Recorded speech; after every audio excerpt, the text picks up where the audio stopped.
Radhe Radhe and welcome to all in first step classes. आज हम discuss करेंगे बेसिक ऑर्गेनिक केमिस्ट्री के कुछ इंपॉर्टेंट क्वेश्चंस, एमसीक्यू क्वेश्चंस। ठीक है, तो पहला क्वेश्चन है, which of the following has maximum bond length between two adjacent carbon atoms.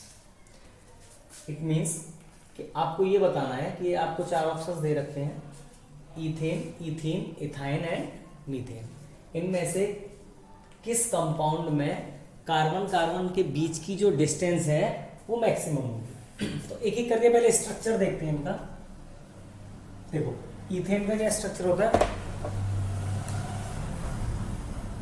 CH3 single bond CH3, ethene का CH2 double bond CH2 and ethyne का CH triple bond CH, और methane का आपको पता है CH4। तो question में पूछा है दो कार्बन के बीच की मैक्सिमम डिस्टेंस। इस कंपाउंड में तो कार्बन ही एक है, तो ये तो ऑप्शन नहीं हो सकता है। तो अब आपको देखना है इथेन, ईथीन और इथाइन में से मैक्सिमम बॉन्ड लेंथ किसमें होगी। तो आपको पता है कार्बन कार्बन सिंगल बॉन्ड की जो बॉन्ड लेंथ होती है वो होती है 153 पिकोमीटर, है ना। कार्बन कार्बन डबल बॉन्ड की 134 पिकोमीटर और कार्बन कार्बन ट्रिपल बॉन्ड की 120 पिकोमीटर। ठीक है, तो आपको बताने की मैक्सिमम, तो मैक्सिमम बॉन्ड लेंथ किसमें मिल रही है आपको, इथेन मॉलिक्यूल में। क्लियर।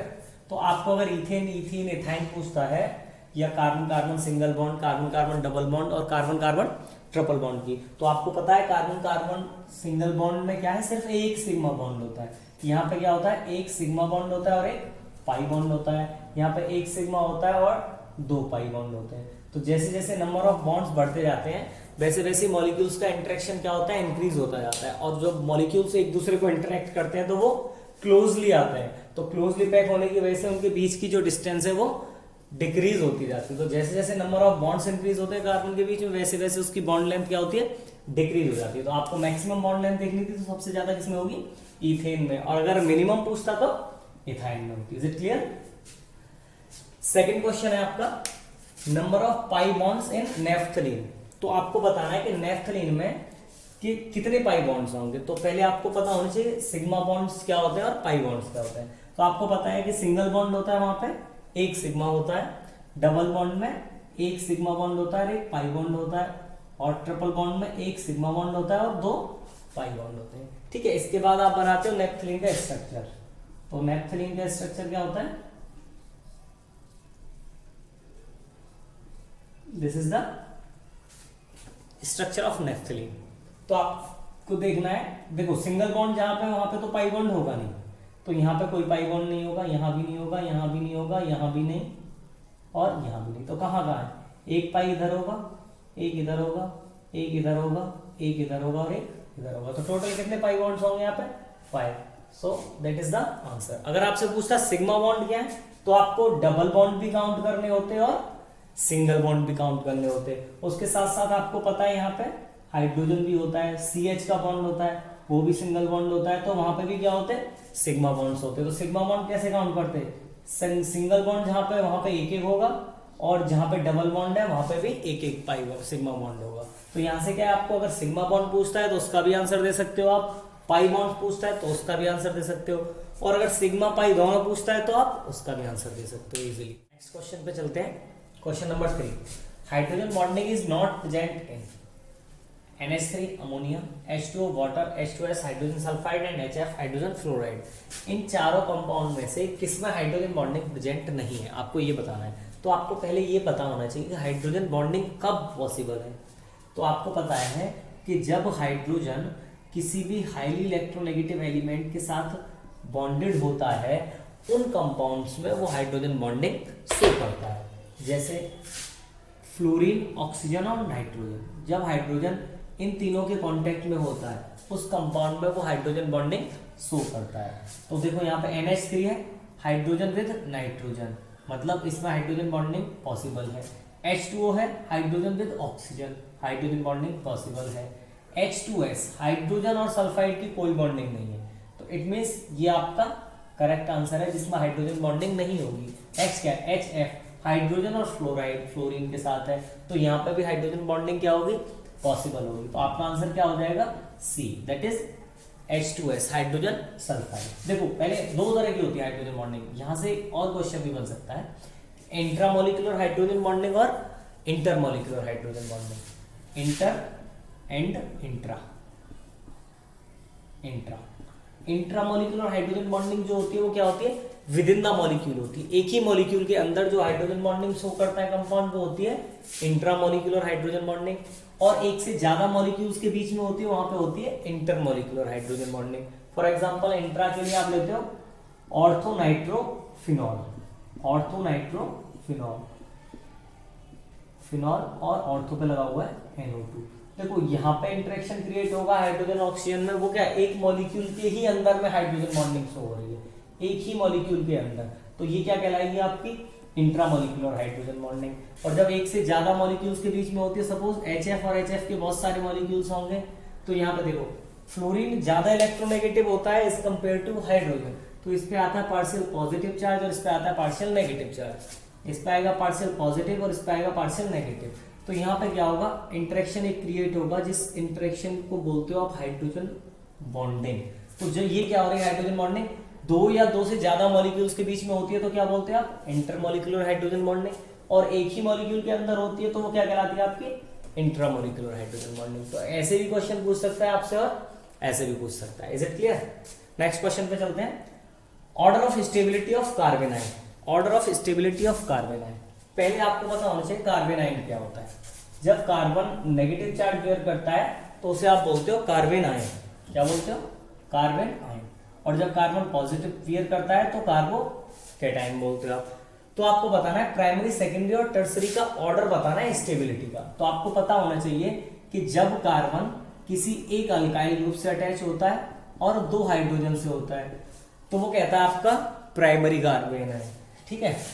जब दो अल्काइल ग्रुप लगे होते हैं कार्बन से जिस पर नेगेटिव चार्ज है तो वो होता है आपका सेकेंडरी कार्बन है, और जब तीन अल्काइल ग्रुप लगे हुए होंगे तो वो कहलाता है आपका टर्सरी कार्बन है। Tertiary that is secondary and this one is primary.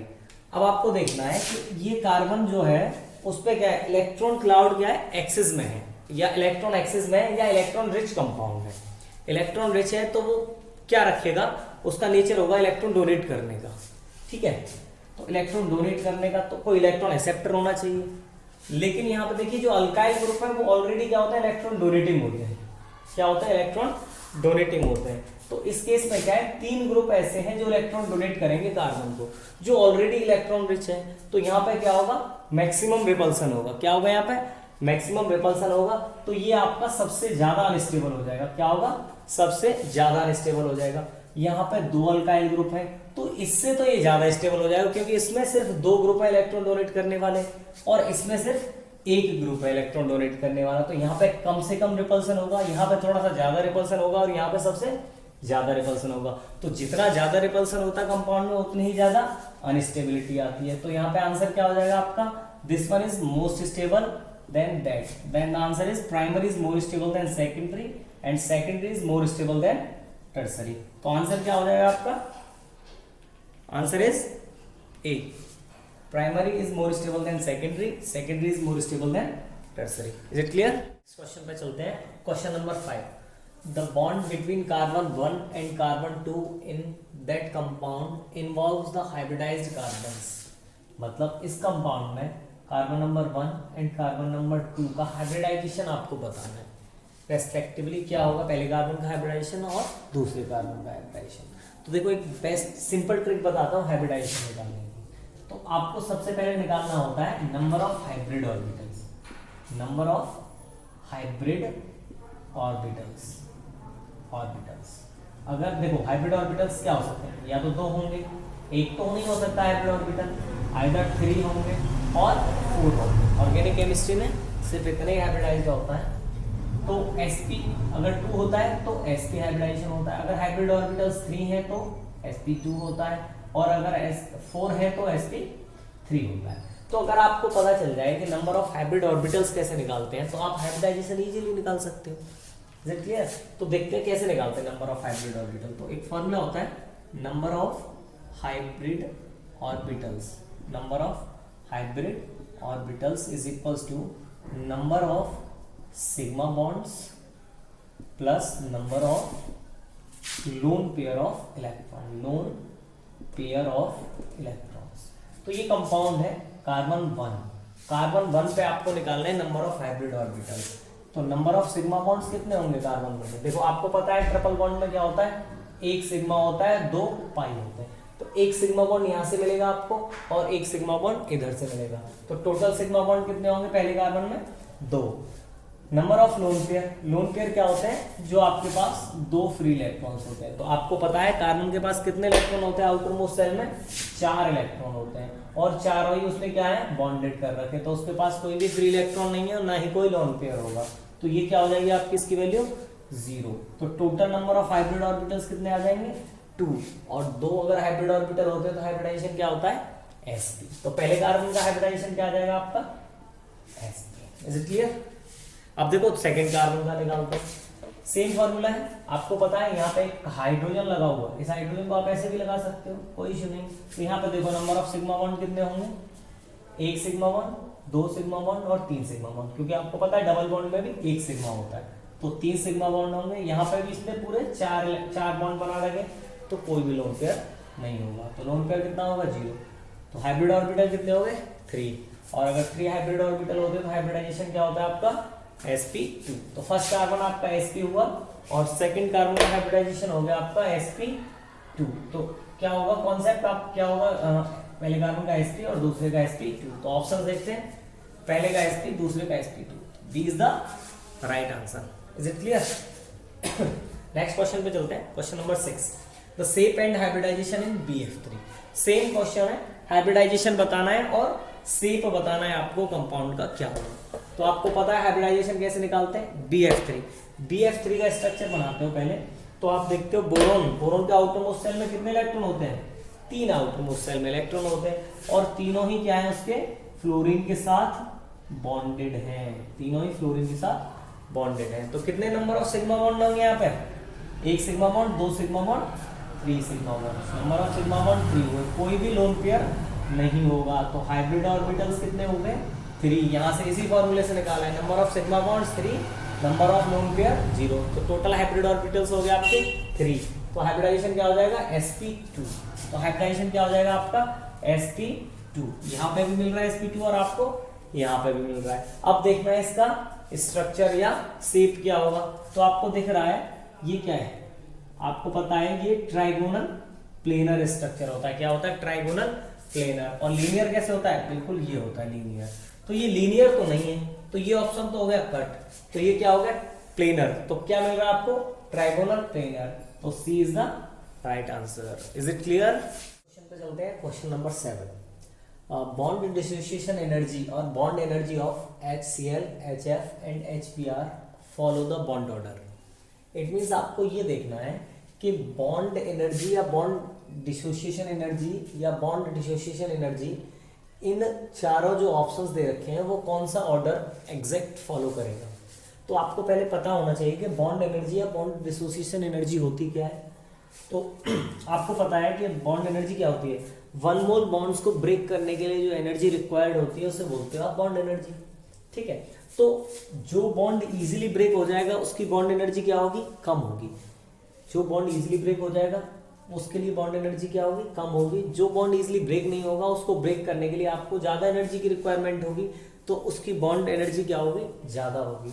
तो आपको देखना है कौन सा बॉन्ड इजीली ब्रेक हो सकता है और कौन सा बॉन्ड इजीली ब्रेक नहीं हो सकता है। तो आपको पता है 3 कंपाउंड दे रखे हैं आपको, HF, HCl और HBr।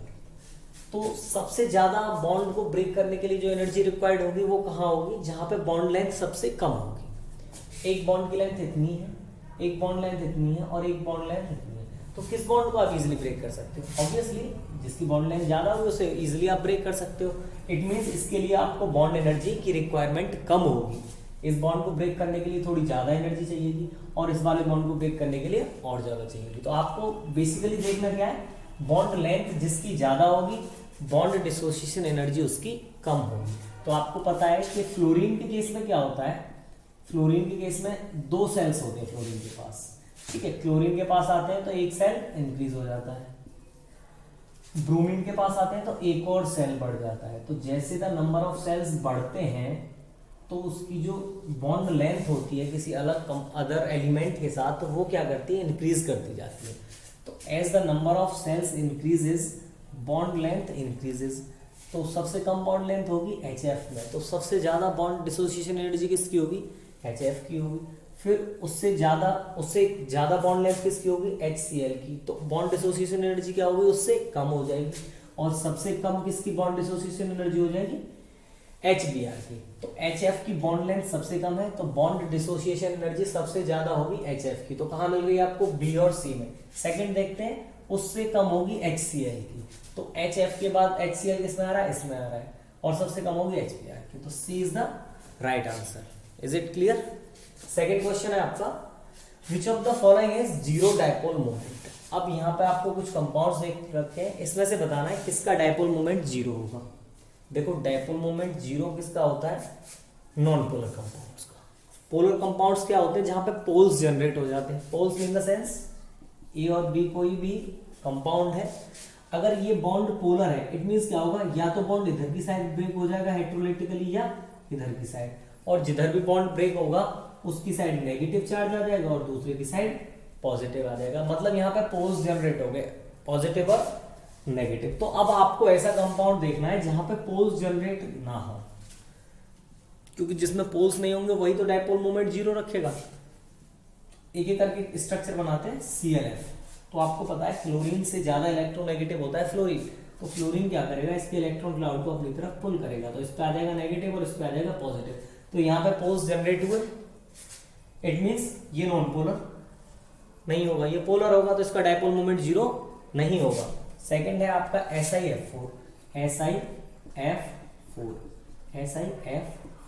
देखो ये क्या करेगा, इस इधर की तरफ इलेक्ट्रॉन पुल करेगा, जितना ये करेगा उतना ही ये इलेक्ट्रॉन पुल करेगा। तो दोनों एक दूसरे के इफेक्ट को क्या करेंगे, नेग्लेक्ट कर देंगे। सिमिलरली ये ऊपर की तरफ इलेक्ट्रॉन पुल करेगा, ये नीचे की तरफ, तो ये भी क्या करेंगे, एक दूसरे को नेग्लेक्ट कर देंगे। तो यहाँ पे डायपोल मोमेंट क्या हो जाएगा आपका, जीरो, कोई चार्ज नहीं होगा। तो यहाँ पे म्यू क्या हो जाएगा आपका, जीरो। म्यू क्या होता है, डायपोल मोमेंट। तो आपको क्वेश्चन क्या था, जीरो डायपोल मोमेंट किसका होगा, SiF4 का। SiF4 क्या हो जाएगा, zero dipole moment. Next question पे चलते हैं। Question number 9, no bond resonances. देखो आपको 4 ऑप्शंस दे रखे हैं, इसमें से बताना है कि नो बॉन्ड रेजोनेंस किसे कहते हैं। तो हम बहुत आसानी से जानते हैं कि हाइपर कॉन्जुगेशन को क्या बोलते हो आप, नो बॉन्ड रेजोनेंस के नाम से भी जानते हो। एक एक करके देखो, थोड़ा सा समझ लेते हैं इनको सभी क्या है, क्वेश्चन कहीं से भी आ सकता है। इंडक्टिव इफेक्ट क्या होता है, इंडक्टिव इफेक्ट होता है 2 तरह का, वो डिपेंड करता है इलेक्ट्रॉन डोनेटिंग ग्रुप्स पे और इलेक्ट्रॉन विड्रॉइंग ग्रुप पे। अगर किसी भी चेन से कोई भी इलेक्ट्रॉन डोनेटिंग ग्रुप लगा हुआ है तो वो क्या करेगा, प्लस आई इफेक्ट शो करेगा। अगर इलेक्ट्रॉन विड्रॉइंग ग्रुप लगा हुआ है तो वो क्या करता है, माइनस आई इफेक्ट शो करता है। दूसरा होता है रेजोनेंस इफेक्ट। और रेजोनेंस इफेक्ट क्या होता है, या रेजोनेंस कब पॉसिबल है, जब ऑल्टरनेट पोजीशन पे डबल बॉन्ड्स प्रेजेंट होते हैं, या जैसे बोलते हो आप कॉन्जुगेशन होता है जिस कंपाउंड्स में, वहाँ पे आपको रेजोनेंस होता है। स्टेरिक इफेक्ट क्या होता है, स्टेरिक हिंड्रेंस आपने सुना होगा, जहाँ पे इलेक्ट्रॉनिक रिपल्सन की वजह से जो हिंड्रेंस या हिंडर जनरेट होता है या रिपल्सन जनरेट होता है उसे बोलते हैं स्टेरिक हिंड्रेंस। और हाइपर कॉन्जुगेशन क्या होता है, no bond resonance. No bond resonance मतलब यहाँ पे क्या होता है, पाई बॉन्ड ब्रेक होता है, इसे बोलते हैं सिग्मा पाई रेजोनेंस भी बोलते हैं। क्या बोलते हैं, सिग्मा पाई रेजोनेंस भी बोलते हैं। तो यहाँ पे आपका राइट आंसर क्या हो जाएगा, hyper conjugation. Next question is that plus I effect is shown by. मैंने अभी बताया आपको कि कौन सा ग्रुप आपका यहाँ पे प्लस आई इफेक्ट शो करेगा। Plus I in the sense मैंने अभी बताया कि 2 तरह का होता है, इंडक्टिव आई मतलब इंडक्टिव इफेक्ट, आई मतलब प्लस आई इफेक्ट मतलब इंडक्टिव इफेक्ट। प्लस आई मतलब इलेक्ट्रॉन डोनेटिंग ग्रुप शो करते हैं प्लस आई इफेक्ट, और इलेक्ट्रॉन विड्रॉइंग ग्रुप शो करते हैं माइनस आई इफेक्ट। तो आपको बताना है कि इन चारों में से कौन सा इलेक्ट्रॉन डोनेटिंग ग्रुप है और कौन सा इलेक्ट्रॉन विड्रॉइंग ग्रुप है। तो आपको पता है फ्लोरीन क्या होता है, हाईली इलेक्ट्रोनेगेटिव होता है, इलेक्ट्रॉन विड्रॉइंग होता है, तो ये तो माइनस आई शो करेगा। OH क्या होता है, ऑक्सीजन हाईली इलेक्ट्रोनेगेटिव होता है, ये अगर किसी भी रिंग से या चेन से अटैच होता है तो ये भी क्या करता है, इलेक्ट्रॉन विड्रॉ करता है, ये भी माइनस आई शो करेगा। CH3 मिथाइल या अल्काइल क्या होते हैं, इलेक्ट्रॉन डोनेटिंग होते हैं, तो आंसर हो जाएगा A। D क्या होता है, बेंजीन होता है, ये भी क्या होता है, इलेक्ट्रॉन ना, ये क्या होता है, रेजोनेंस स्टेबलाइज हो जाता है इसमें, तो यहाँ से इलेक्ट्रॉन डोनेट नहीं होते हैं। तो आपका राइट आंसर क्या हो जाएगा, CH3 प्लस आई इफेक्ट क्या शो करेगा आपका, अल्काइल या मिथाइल जो भी ग्रुप लगा हुआ वो प्लस आई इफेक्ट शो करेगा। अगर पूछता माइनस आई इफेक्ट कौन सा शो करेगा, तो आपका माइनस आई कौन सा, ये तीनों क्या करेंगे, माइनस आई इफेक्ट शो करेंगे आपके। क्लियर।